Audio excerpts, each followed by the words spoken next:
This season of So You Want to Run a Restaurant is brought to you by Localizer. In today's market, the difference between a full house and an empty one is discoverability. And Localizer makes sure your restaurant actually gets found. Yeah, by making it easy to manage all your online reviews, you'll boost your ranking on Google, Yelp, and even the top delivery apps. And more visibility means more customers walking through your door. Turn your great reputation into real growth. And as an added bonus, listeners of this show get a 25% off discount on your first 3 months. Learn how at localizer.com/podcast. That's LOCALYSER.com/podcast.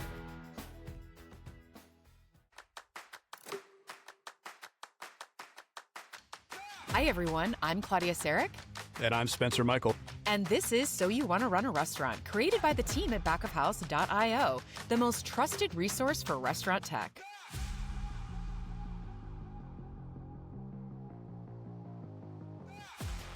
Welcome to the show, everyone. Our guest today is one who is redefining what it means to run a restaurant and tell your story in 2025. Yeah, when most people think barbecue, they picture brisket, ribs, smoke, barbecue sauce. And our guest says all of those things, but he's also thinking about cameras, podcasts, and storytelling too, a lot. Yes, Shawn Walchef is our guest today. He's the founder of Cali Barbecue in San Diego, and he's also the creator of Cali Barbecue Media, a company that he built to help tell Cali Barbecue's story and other restaurateurs' story through podcasts, videos, a lot of digital content. He's really an expert in this area. Yeah, so we're going to talk with Shawn about how he blended barbecue, media, and tech into one big vision and why he believes every restaurant today should also think like a media company. So this show's going to make us all both hungry and inspired at the same time. Yeah, that's right. Well, I love this topic. I can't wait to do this. Well, welcome to the show, Shawn. I'm so happy to have you here today. Thank you so much for having me. I hope I can add some value, make whoever's listening, whoever's watching, a little bit inspired from our mistakes. We made a lot of mistakes running our restaurant and building a company. So we're here to share any way that hopefully can help them.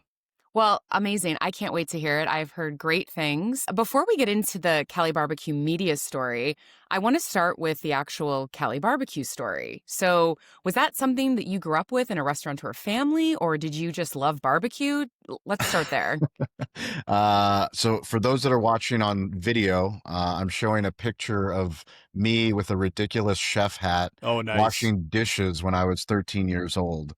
We actually own this same restaurant and we have the same dish pit in the same location. The equipment's a little bit different, but if you come to our restaurant today, I own the restaurant where that is taken. And do you still have that hat? I don't have the hat. I do not have the hat. I don't have the apron. But I have the smile. I can still smile. Like, why am I washing dishes at the age of 13? But yeah, that's everlasting. Yeah, one of my best friends and I, we started Cali Barbecue in 2008.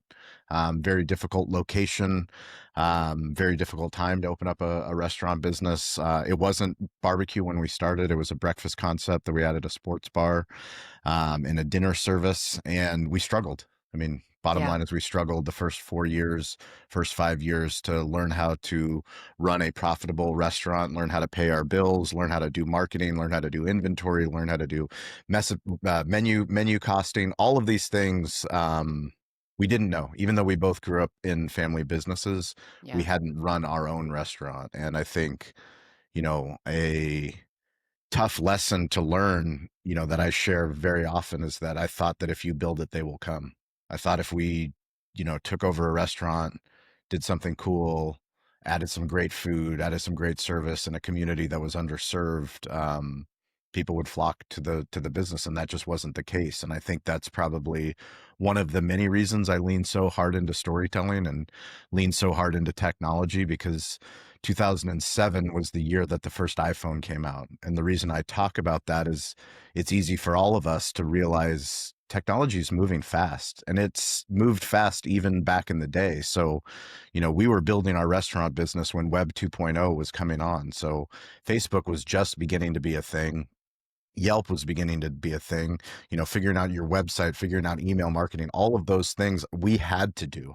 Like a Mm-hmm. lot of restaurant owners, they talk about pivoting in the pandemic, like, oh, we pivoted and we started doing digital. Like, we didn't pivot. We were already all in on Yeah. digital.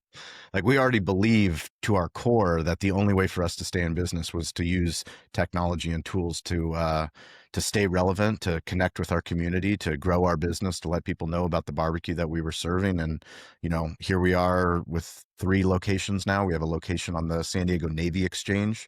So it's a QSR, quick service restaurant model. We are the only local business with national brands like Pizza Hut and Panda Express and Five Guys Burgers and Subway. Cali Barbecue is there serving the men and women that serve our country. We also have a stadium location where the San Diego State Aztec football team plays. We also have a Major League Soccer team. So we serve slow smoke barbecue that we cook in Spring Valley at our main location and deliver for all the concerts and all the events. And then we have our main location, and we do probably 60% of our business is takeout, catering, and delivery, and 40% is dine-in. And yeah, we share all the secrets to all the tech that we use. We're a very tech-forward restaurant business, and we lean heavy on storytelling to tell, be on shows, and connect with restaurant owners all over the globe. I mean, that's amazing. And I heard you quoted, I know you said that if you build it, they will come, but I actually heard you quoted saying the opposite. If you build it, they won't come. And Yes. so, like, it sounds like you really, you were doing it, but you leaned in even harder in that aspect of the technology and the storytelling piece. So you've got this restaurant, you've got it up and running. You're not getting the foot traffic that you want to see. You're not getting the sales that you want to see. When did you decide we really need to pivot this? And what were some of those first things that you did in the beginning? Yeah, I mean, I think 5 years in, I thought that the fact that we were in business for 5 years in Spring Valley, if you go to Google Earth and you put 8910 Troy Street in and you see where our restaurant is located, you won't believe it.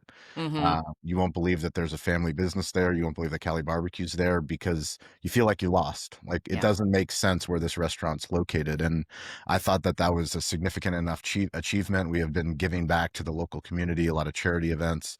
And I thought, hey, let's get some local news, legacy media. Let's get the local TV station, Fox 5, NBC, CBS, San Diego Union Tribune, the newspaper, San Diego Magazine. Maybe they're going to care and maybe they'll come out and do a story on us. And I took out 3 books on public relations on how to write a press release. And I sent out 14 press releases. Wow. And who responded? Nobody. Zero. Okay. Zero. Yeah. Nobody. Yeah.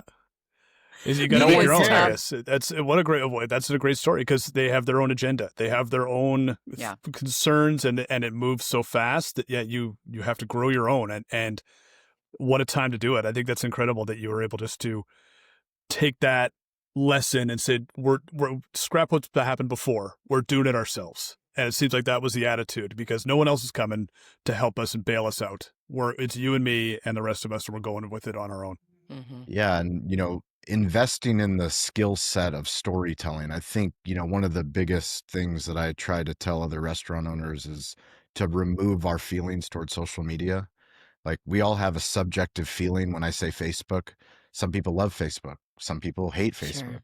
Some people love Instagram. They're on Instagram every day. Other people, hey, I don't think my customers are on Instagram. Some people are like, TikTok's great. Other people, my kids are on TikTok. Why would no one's going to buy barbecue if I'm on TikTok? The platform doesn't matter. Yeah. Like, No, it very really true. doesn't. It's just, that's where the attention is. So whether it's Facebook or TikTok or YouTube or podcast, all it is storytelling. If you have the courage to tell your story and you get better at telling your story every single day using long form video, short form video, and figuring out like, how do you connect? It's not about making viral videos, because viral videos, what happens? People go and they see the thing and then the product probably doesn't stand up and then those businesses aren't successful. But what you can do is become a better storyteller online. And every restaurant owner that's listening to this, every single one of you, you have a story. Your story, you could not open up your restaurant if you didn't believe in what you were doing. You convinced your significant other, you convinced your family, you convinced your friends, you convinced investors, you convinced vendors, you convinced the people to work for you why you were going to open up your restaurant. And now all of a sudden, when it comes to storytelling online, we just stop. We're like, well, I don't know what to do. I don't know what to do on Facebook, or I don't know how to make an Instagram reel. All it is literally turning the camera on and sharing what are you doing and why are you doing it? Oh, is that and what you doing it again. did? Is that where you started when you started 100%. posting on social Yeah. media? Like, did you just go in the back kitchen? Because I know a lot of these videos, people love to see the behind the scenes. Did you do the food? Did you and I know there's also an audience of influencers. Like I Yep. was doing the food influencing for a while myself under the Chicago Foodie handle, where I was being invited in by restaurants constantly to come in and promote their products, and because I had the audience and they Yep. wanted that. So where did you start, and where do you recommend somebody starts with this? Want to save more than 12 hours a week by automating hiring, onboarding, scheduling, time tracking, payroll, and reporting? Imagine eliminating paperwork with built-in compliance and document tracking. It might sound too good to be true, but Push Operations makes all of this and more possible in one easy-to-use platform. Visit www.pushoperations.com and mention Back of House in your demo to get 20% off a new subscription. Start where you are. Do what you can with what you have. It's an Arthur Ashe quote. And, I was fortunate that I go all over the country. I speak to hundreds, if not thousands of restaurateurs every single year. And a lot of the feedback is like, well, it's easy for you because you have a media team. I'm like, well, I built a media team, but in the beginning, I had no one. All I had was my smartphone and the internet. And that's all you need. That's a powerful thing. That's literally all you need. Yeah. You don't need to pay any money to post a video on Facebook. Like that's crazy. Today, the day that we're recording this podcast, the NFL will be playing the Chargers versus the Chiefs on YouTube for free globally. Yeah. A restaurant owner that's listening to this can literally post something on YouTube and get 1,000 views, 10,000 views, 100,000 views. But on the same channel that the NFL is going to be on, a restaurant owner can post on it. Like that's a crazy world that we live in. And that's what's exciting about the opportunity. You're the host of the Rising Tides podcast. I love this because I've obviously taken advantage and jumped on a few times. I'm a reg. Yeah, exactly. I'll let Shawn explain what I see it as. It's an open forum and remember the first time I was on, it was like whoever's around can just click this link, and then all of a sudden you're like, Spencer, who are you? What's going on? Do you have a question for us? I'm like, oh no, oh my God, I didn't know that. Okay, then I think I figured something out. And it's essentially open mic night for podcasting. Is essentially what it is, and you've given a forum to myself to so many other people. So explain where that idea came from, and I'm obviously a huge fan. Wait, does this mean that everyone that joins has really nice podcasting voices? Because I feel like that'd be quite pleasant to listen to, Everyone that joins has an inherent belief in hospitality, in storytelling, and technology. It is a community of restaurateurs, of storytellers, and of technologists. And the intersection of all those things is that we know that the only way that we get better is by practicing. Every single week on Wednesday and Friday, we do a live show. We live stream it on YouTube, on LinkedIn, on Facebook, on all the platforms that we can. We repurpose it as a podcast. But for those that are familiar with basketball, with pickup basketball, meaning like you go to a playground at a certain time of day and whoever's there, you play ball. And that's essentially what we've done with this community, which started on the social audio app Clubhouse. There were restaurant owners, there were media professionals, there were technology professionals, and we just started essentially building in public. We're like, every single week, we're going to just have our all hands meeting, which was me and Stover and like Ian in the beginning and Kyle. We're going to just meet and say, how do you turn a restaurant into a media company? Well, let's talk about the shows that we're creating, and let's talk about the client work that we're doing. Let's talk about the events that we're going to cover. And then sooner or later, we had Troy Hooper, who now is the CEO of Hot Palate America, which is a 500 unit pepper lunch restaurant brand. And he's one of our pillars of our community, and Jason Berkowitz and Mandy Graziano. So all of these people, they all come every single week. And most importantly, it's the people that we meet along the way. So when we go to National Restaurant Show in Chicago or FS Tech, or I was at the US Food Show, we want restaurant owners to get more comfortable with storytelling. So we have an open mic, and anybody that loves restaurants, anybody that loves storytelling or wants to be a better storyteller, and anybody that loves technology, they can join the show and meet the community. And it's a way for us to support each other. We've got lots of people that have started podcasts.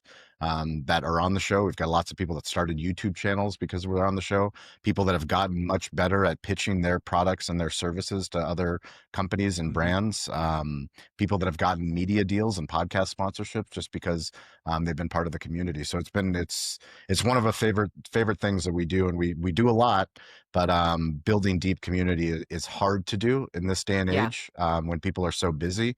But yeah, the Rising Tides community is one of our favorite things that we do. It's my favorite as well. I thoroughly enjoy it. I go back and listen to the recordings as well, and just absolutely and critique myself and see how did I do? How's my pitch? What's going on? Because you know that you're on, and I think that's key as well, to go back and listen to you if you are going to jump into social media. Yeah. Listen to yourself, and feedback is a gift, and make sure you're listening. You recently shared a story of, on being on the payphone with your grandfather, and at the moment he wasn't too proud to ask you for help. It sounded like, and that shaped your life from that moment to like, this is a pivotal moment for me. And really kind of maybe even how you do business today. So is paying it forward, has that always been a cornerstone from then for you? Yeah, I never met my father. I was raised by my Bulgarian grandfather, my Japanese grandmother, and my grandfather taught me three lessons that I share anytime I get the opportunity. I was just walking my kids. I have an 8-year-old boy, Colleen, and 6-year-old girl, Mila, and we were walking to school 2 days ago. And my son was asking me questions about vanilla and how is vanilla made, and I was like, I don't know how vanilla is made. And It's a great question, though. my daughter said, but Dad, you know everything. And I'm like, I actually don't know everything. I'm always learning. I always, want to put myself, I want to be curious, the things that my grandfather taught me. And my son goes, oh, I know, Dad. And I'm like, what do you mean? He's like, yeah, from your speech, I remember what you said. Stay curious, get involved, ask for help. So these are the three pillars. Is number one, stay curious. Curious people will listen to a podcast. Curious people will read a book. Curious people will watch a YouTube video. But then you can't just be curious. You actually have to do something with the information. So you have to raise your hand. You got to, if somebody says, hey, start doing videos for your restaurant, you got to make videos. Like, you got to have the courage to make a mistake and look stupid, sound stupid, get uncomfortable, because once you're uncomfortable, all of a sudden growth happens. And then finally, ask for help. Asking for Yeah. help as hospitality professionals and as a man is probably one of the hardest lessons that I continue to try to remind myself. No matter where I am in my journey, I wish when I was just opening up the restaurant that I had asked owners and operators who are more successful than I am the things that I've learned recently. I mean, that's one of the reasons we started a podcast. Even though no one was listening to our digital hospitality show in 2017, I selfishly was learning a lot about people that I respected and people that I admired. And eventually we got better. And as we got Yeah. better, people started to pay attention. And as people started to pay attention, we got opportunities to partner with Entrepreneur Magazine, and Toast became the title sponsor of our show. And, you turn around and you're interviewing Shaquille O'Neal and Emeril Lagasse, and you realize, like, wow, we've really come a long way from that payphone in Spain where my grandfather asked, if I would be willing to come back to San Diego to help him finish his memoir. Wow. What an amazing story. And Yeah. I think there's a couple pieces that you touched on in there that are important. The first is asking for help, because I think that's just a naturally hard thing for anybody to do, especially those that are fiercely independent Yeah. entrepreneurs. You're so used to just grinning and bearing it, or white knuckling it through the long haul. And then I think the other piece of it is the vulnerability piece, because there's a lot of vulnerability that it takes to put yourself out there, especially on social media, where social media can be a really rough place. You say one wrong thing and all of a sudden the comments section blows up, or God forbid you go viral because you did something wrong, and, you're at the Coldplay concert all over again. And, so I think there's something there, though, right? Of like, you really have to lean into that, and you have to figure out how do you represent your brand and your restaurant? And I just wonder, how do you talk through that with people, and how do you get people to really dig deep and go to those vulnerable places to be able to do that? Because it's hard. So for me, I have one life. I don't have a business life and a personal life. Yeah. If you don't like me on camera, if you don't like me on podcasts, you won't like me in real life. Because Oh, thank God, because we like you right now.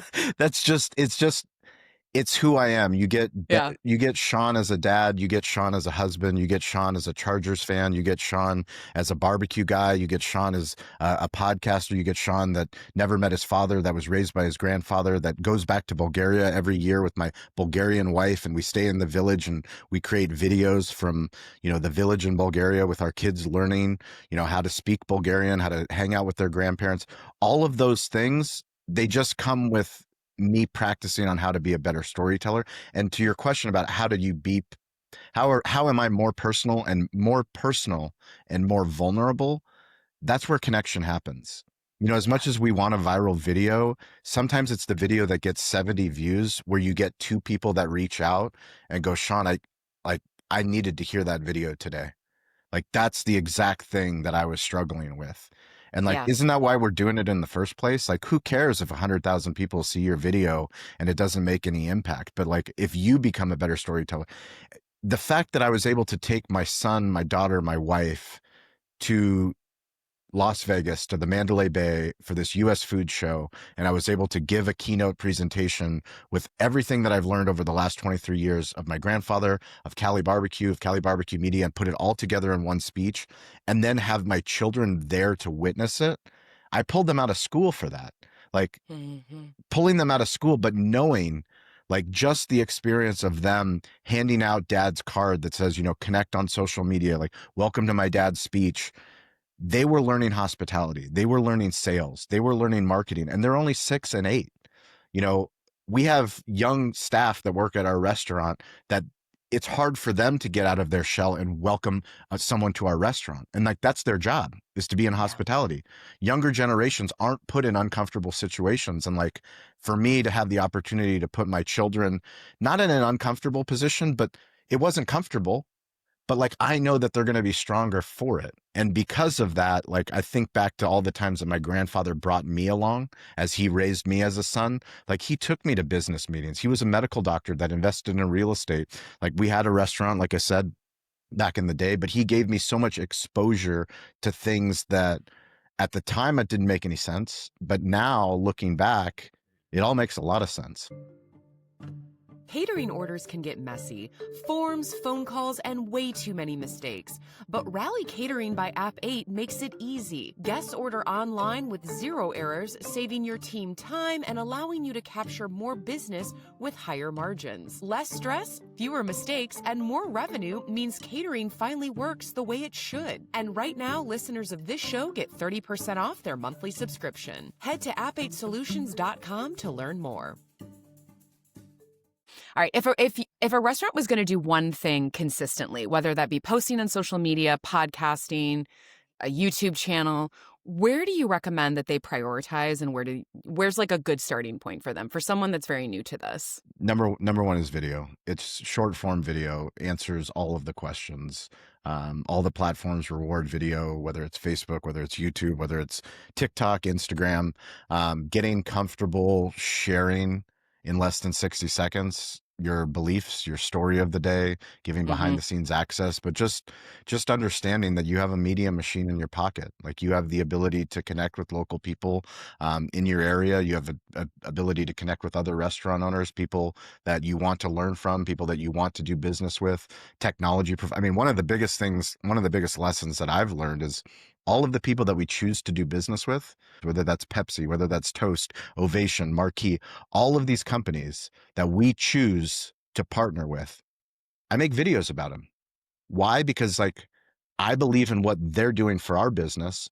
They also need those videos. But more importantly, I've connected with restaurant owners all over the globe that go, wow, I had no idea about that technology. And like, thank goodness you told me about that Polona AI that does now voice AI. And I'm looking into it, so that I don't have to have 3 staff members answer the phone every single Father's Day.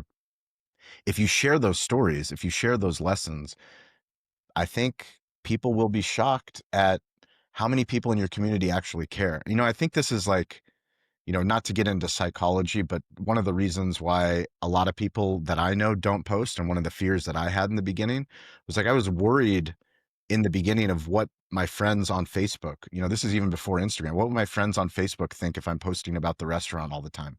Like, Oh hey, man, come I to hear Cali. you on that. Hey, Yeah, come to you don't Cali. want to be Like Shawn, aren't you always posting about Cali right, barbecue? I'm right. like, yeah, I am. Like, this is my baby. I hadn't even had kids at the time. Like, Cali barbecue is my child. If you have a problem with it, just unfollow me. Like, Right. Well, I unfollow. think that's about the identity. So the way Yeah. that your friends and family see you is maybe a different identity than Yeah. what you are now. And Correct. it's like they saw you before the restaurant. They saw you maybe in your teenage years. There's like people on from high school that are still Yep. following me on my personal page. And so, for me that at least when I did it, it was had my personal page and then I created a separate page for something else. But Hmm. I do understand what you're saying and circling back to what you said like at the start of this conversation of this is really your identity is more than one thing. Yeah. It's not just it's your restaurant because I mean, how many people come on the show and say this is my blood, sweat, tears, all my money, my life, Yeah. my kids work in the restaurant or I took over from a family member. I literally grew up in a restaurant. So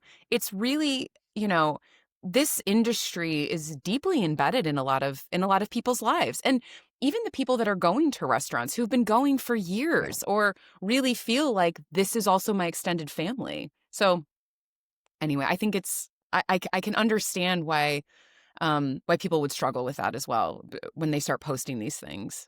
And honestly, it's a huge unlock. Um, because what I found the more that I started posting was the people that I thought were my friends that, it's not that they're still not my friends, but like they don't show up in my restaurants. You know what Yeah. I mean? If I want to continue to employ my team and give them more opportunities and open up more restaurants and do more work with brands, like we need more customers. And the only way to get more customers is to continue to speak our truth. My media mentor, David Meltzer, he says a line that I share all the time, but it's the truth vibrates the fastest. When you Mm, hear the truth, you stop. I say be the show, not the commercial. That's what we as a media company, that's what we help brands do. yeah. No one goes to the internet to watch a commercial. In No. fact, like if anyone has, Well, do you? Well, hold on, because I actually did request that Instagram feed me more shopping ads because what I found was that Instagram was actually becoming a better tool for me to find the clothing brands that I like creepily accurate. But That wasn't that the whole problem of Facebook was that they were almost 100. doing it too well? Yes. And I was like, this is like my personal shopper. And I got fed one of those surveys one day. They were like, do you like the ads you're seeing? It was like in the end comments. I was like, I actually want to see more of these. Yeah. I'm a weird person. Like No, I'm probably an but oddball. you're not weird. And I think the reason why those ads work is because they're entertaining or educating. And it's not that I'm Yes. against advertising. And I always try to clarify that it's not that I'm against advertising. I'm against a Yeah, and lot of bad advertising. sure. And to be clear, I don't go on Instagram just to look at the ads. I'm going on to see the content. I Yeah. love content. I also, as somebody that was and still is producing content, I can appreciate the amount of time and work Yep. that goes into producing really good quality content. That's exactly what you said. But Informative, you were in control there too. inspirational. You were in control. You were asking like this. Don't Totally. send me anything else. Send me this, and Yeah. I'll actually pay attention. I don't know if anybody ever read that, but You talk about Yeah. being a Chargers No. fan. I mean, nothing is more useless ad heavy than an NFL broadcast. Yeah. yeah. I mean, I get it. They're paying their bills, but I can't watch a game, and especially when I don't live in the U.S. It's like, oh, if you sign up for Verizon, like I physically can't sign up for Verizon. It doesn't exist Yep. in Canada. So this is 30 seconds of my life you've just sucked away from me, and I can't watch it. And but I think that's why we love great ads. Because there's so many bad ones that one pops up like you talk about it all the time. Yeah. And I think, there's something to be said about, the truth vibrating the fastest and telling your story and using it on video. I had a guest many years ago on our digital hospitality show. His name's Daryl Stinson. He does speaking engagements, but he told me something that I'll always remember. He's like, Shawn, when a restaurant owner, when someone like you speaks their truth and no one's paying attention in the beginning, it's hard. And I'm like, yeah, it's absolutely hard. He's like, but you're starting a flash mob. I was like, what are you talking about? He's like, how do you start a flash mob? I'm like, you have to be the crazy person that's the only person that hears the music in a public space, and you start dancing. And as you start dancing, Yeah. all you need is one other person to go, I kind of like what that guy's talking about. I'm going to start dancing with him. And then 2 people becomes 4 people. And like, that's what happens online when you post videos, when you do podcasts, when you create a YouTube channel. It doesn't happen overnight. Like, we want it and we see it, but like Mr. Beast is a perfect example. Like, there were 12 years where Mr. Beast made, like, he had no views. Nothing. I know. Isn't that a wild story? Now we see him on Amazon Prime and we see him at the NFL. Like, we see, like, Mr. Beast is everywhere, but like, you don't understand the amount of time and dedication and effort that it takes. And it already takes that to run a restaurant. And I'm not telling restaurant owners to become content creators. I'm telling them you're already a creator. Already. Entrepreneurs are the original creators. Like, turn on the phone and just talk about the things that you do every single day.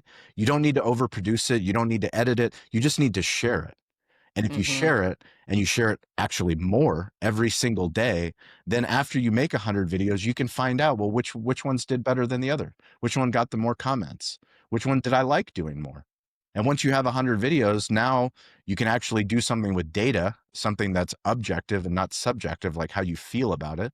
And then you can actually start growing. Yeah, and I think that data piece sometimes scares people away. I mean, myself included, sometimes it can be overwhelming. But I do think that the back end of social media has made it really easy when you start a business page for you to just see the basics. Like, who's my audience? Is it more female or is it more male? If they're older generation, then maybe you should be leaning in on Facebook. If it's a younger generation, maybe you should go TikTok, Instagram. Yep. You know, there's like some basic stuff that I think people can learn just by tapping into the insights and analytics on those business pages as well. Absolutely. But what do you recommend? Like I said, I couldn't agree more. Edits is the new app that, you know, Instagram has, Meta has. The analytics, when you look at a platform like YouTube, they have incredible analytics. But the answer to the test is that everyone wants quality, and quality never comes first. The answer is quantity plus speed plus consistency will eventually equal quality. Quantity, speed, consistency. You have to make a lot of videos. You got to do That's true. You've got to do it with speed, because if you make the video and you don't post it, it does you no good. It actually has to hit the internet. You have to hit publish. You have to be a publisher. And then you've got to do it consistently. So it's not like I made 3 videos and nothing happened, so I'm done. Social media doesn't work for me. It's like, no, let's get to 100 videos. And once we get to 100, how do we get to 1,000? And the faster that we can get to 1,000, now all of a sudden, not only are you improving your restaurant business, you're improving your entire storytelling. Like, the amount of people that you'll know and that'll connect with you. I mean, I've been doing it for a long time now, and I'm still, like, we went all in at the end of last year on YouTube. Like, we weren't building YouTube first, and YouTube is the hardest social media platform by far. Long form YouTube is not easy. And like, we only have 2,000 subscribers on our YouTube channel, but I hired 2 YouTube editors. We are YouTube first as a company. And this is only 1 year that we've been doing it. But even in that 1 year, I've gone to multiple conferences and restaurant shows. And I always ask people, like, Shawn, I love your videos, or I saw your podcast. Thank you for, like, I go, which platform did you find? How did you find me? And people are saying YouTube. Well, I read somewhere that YouTube is now becoming the #1 platform for podcasting, or like for listening to podcasts, 100%. which was surprising to me because it used to be, I think Spotify was first, and then I think Apple might have overturned them. And so that's a really good question, though. And it's a good question for our listeners to remember when someone says, I found you on social media. Remember to ask those basic questions. We train all of our staff in our restaurant to ask, how did you find us? And if they say social media, you say, was it on Facebook? Was it on Instagram?